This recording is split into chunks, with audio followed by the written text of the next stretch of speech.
devait être minuit et je raccroche, j'étais avec une amie et pareil, on réfléchissait à sa situation, etc. Et je raccroche et je dis à mon mari, mais là, je vais me faire payer, c'est pas possible. Là, il est plus de minuit.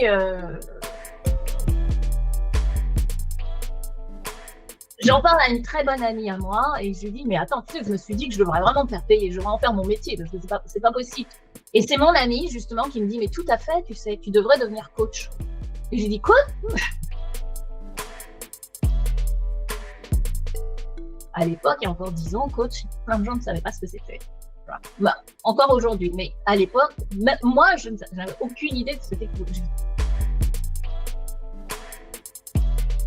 En tout cas, elle me dit, écoute, à Paris 8, à l'UFR de psychologie de Paris 8, ils ont un diplôme de coaching.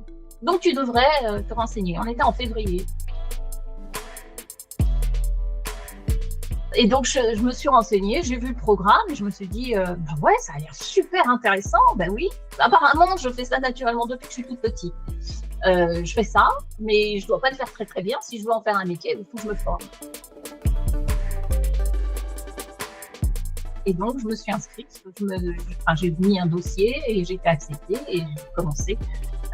Voilà, et ça, j'ai commencé en 2014. Bonjour tout le monde, bienvenue sur le podcast Les Brouillards, le podcast qui met en lumière les parcours inspirants, les stratégies pour réussir dans un monde en constante évolution. Vous savez, depuis déjà ces quelques années que j'anime cette émission, notre mission reste et demeure toujours d'apporter à nos auditeurs des perspectives uniques, des outils concrets pour relever leurs propres défis. Et aujourd'hui, justement, nous avons l'immense plaisir d'accueillir Yowa Mukenzi, consultante et ex-coach. Je sais pas trop, elle va préciser tout à l'heure quand elle va se présenter. Donc, en stratégie basée en France, peut-être pas que, mais avec plus d'une vingtaine d'expériences. Donc, elle a accompagné des personnalités politiques, des dirigeants, des entreprises dans des décisions stratégiques majeures en aidant des professionnels à transformer leur carrière. Donc, ce qui est intéressant aussi, c'est pas juste un mot valise quand je dis coach ou alors ex-coach. Elle est certifiée par des institutions qui sont agréées, notamment le MBTI. Elle va nous en parler lorsqu'elle va se présenter. Et donc, elle utilise des approches comme la PNL pour libérer le potentiel de ses clients. Donc, dans l'épisode, on va explorer comment booster sa performance et sa carrière, développer une stratégie claire et efficace, utiliser des outils puissants comme la PNL, comme je disais tantôt. Euh, Avant tout ça, je te propose, ma chère Yoa, de te présenter succinctement. Succinctement, ça va être difficile.